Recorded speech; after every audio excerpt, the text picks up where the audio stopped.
Hi, I'm Jenny, and today we're going to talk about a highly requested topic from you guys, and that is Flieger watches. You asked in the comments on my Instagram, and so now here it is. We're going to talk about who made them and where they are coming from, the differences and meanings behind the different dial designs, and what the Flieger watches of today are capable of. So let's get started. I would also like to thank Watchfinder & Co. for their advice on picking new camera equipment for our videos. If you do not know who or what Watchfinder is, you might have been living under a rock, which I'm not judging you for, but if you don't know who they are, I definitely recommend checking them out, and I will link the channel in the description box below. So this is part 2 of my Made in Germany series, and this part is about Flieger watches, one of the most successful watch types out there. Thanks to their distinctive design, they have become extremely popular, which they in turn inherited from their eventful history. With the first manned flight in 1903, timing and navigation instruments became a necessity, and so the pilot's watch was born. The term Flieger watch itself describes a type of pilot's watch that dates back to the 1930s and 1940s era from Germany, as Flieger is the German word for pilot, and those Flieger watches were built for the German Air Force. German Flieger watches are also known as b-Uhren or Beobachtungsuhren, which simply translates to observation watches. And here's one remarkable thing. Those weren't personal items of pilots, but tools they were given when starting on a flight mission that they had to return when finishing their flight. They were meant to assist the navigator or observer on board on the plane to transmit orders and instructions to the pilot for timing missions precisely with the rest of the air fleet. Air forces from around the world needed such precise devices, and so many manufacturers that still exist today built pilots' watches during the war, like IWC, Bulova, Hamilton, Stowa, LACO, and A. Lange & Söhne, for example. And so today I want to show you 3 specific Flieger watches made in Germany with different types of dials that represent the technical precision and the recognizable design Flieger watches are so popular for. And on a quick note, a little disclaimer here, I have reached out to the manufacturers that have lent me the watches for today, so this is not paid or sponsored by them in any way, just me reaching out and asking for these watches. First, we're going to start out with a very classic model that beautifully represents the origins of the Flieger watch. The Stowa Flieger Classic I have here comes in a stainless steel fine matte case that has been ground by hand. Originally, Flieger watches came in a standard 55mm case to ensure that the dial is big enough to help with legibility. This modern homage slimmed the case down to a way more wearable 40mm case size. And I really like how the slim lugs and the overall case design make this watch easy to wear even for small wrists like mine. The most recognizable feature of a Flieger is its style, of course. And like I've mentioned before, b-Uhren had 2 main dial designs. The first one being built at around 1939 or 1940.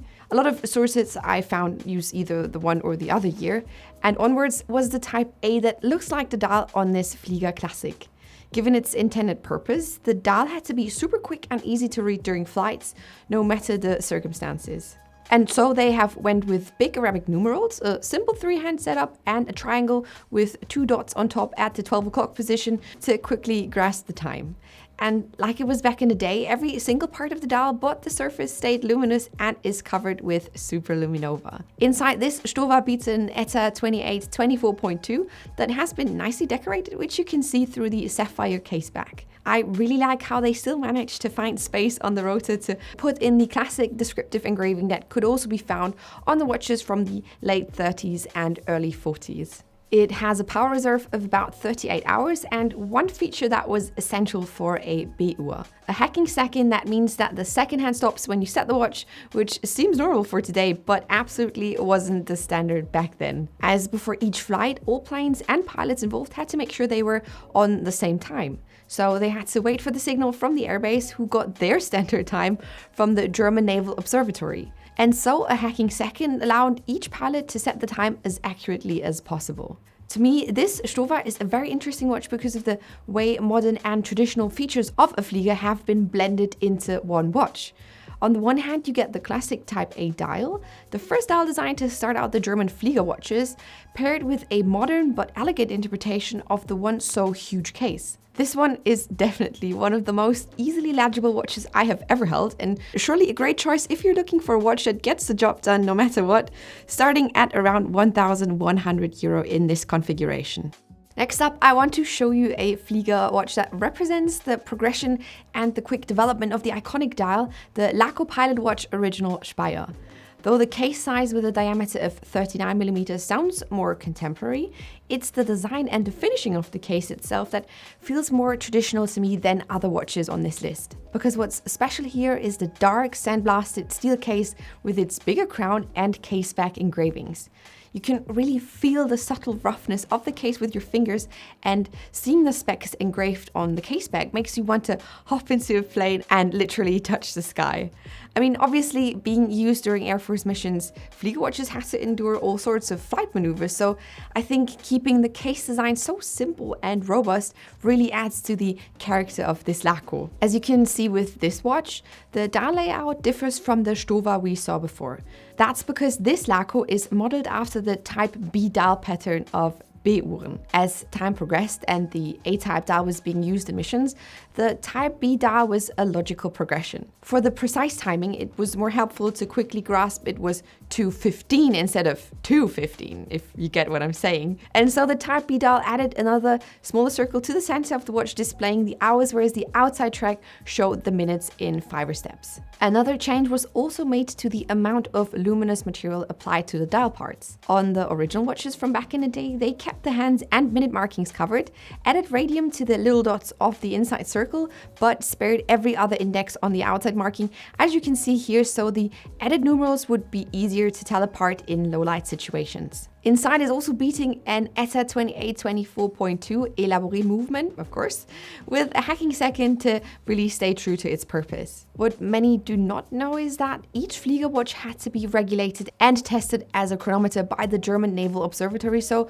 though the dial might look relatively simple, the precision of the watches is really up there back then, and it still is so today. In this configuration, the LACO Speyer costs around 930 euro and delivers from head to toe truly traditional Flieger B-type that can be worn without having to worry about compromising on oversizing. I think that whenever we explore where things are coming from, it's interesting to see how they've been progressing, right? So I was wondering how a more contemporary approach to German aviation would look like. And so here's my pick number 3. It's the SINN 103 ST.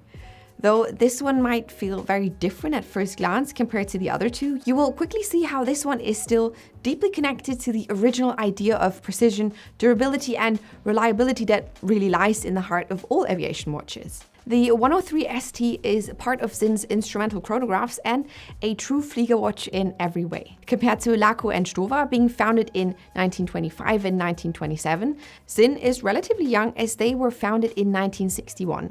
Their first watches were mechanical airplane cockpit clocks for professional use, and so we can see where the design cues are coming from.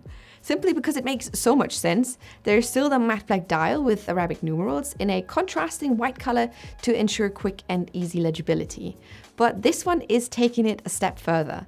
With the 103, you also get a day-date complication at 3 o'clock, as well as a chronograph function complete with 3 sub-dials for the small second, the stopwatch minute tracker, and the stopwatch hour tracker that goes for up to 12 hours. And so if you can't get enough of tracking the time, there's also the rotating bezel, which you can use for minutes or seconds. This aviation chronograph is powered by an automatic Valjoux 7750 with a hacking second and standardized according to several DIN standards. I think that with this SINN, you really understand how aviation watches are first of all instruments or tools, and then there also happen to be watches. Maybe not so much today, but definitely in the past, pilots have relied on these watches, and their construction and design therefore speak for itself. It seems like this version of a German Flieger watch blends together the requirements for modern aviation, the ideas and design of traditional watches, and the practicability and casualness of a modern everyday watch given its complications. And in this configuration, it costs about 1,670 euros if you would want to get it on this leather strap. Okay, so that concludes my top 3 German Flieger watches for today. There is such a big selection out there and so many different variations and concepts, and I really like that. Though I think that the design is something very specific and maybe not everyone's cup of tea, it's a good reminder of how watches started out as tools to assist us in all sorts of different tasks. And so my question goes out to you. What's your take on Flieger watches? Do you already own one, or do you consider getting one in the future? Make sure to let me know in the comments down below. And now, as always, thank you so much for watching this video today and spending some time with me, and I will see you in my next one. Bye.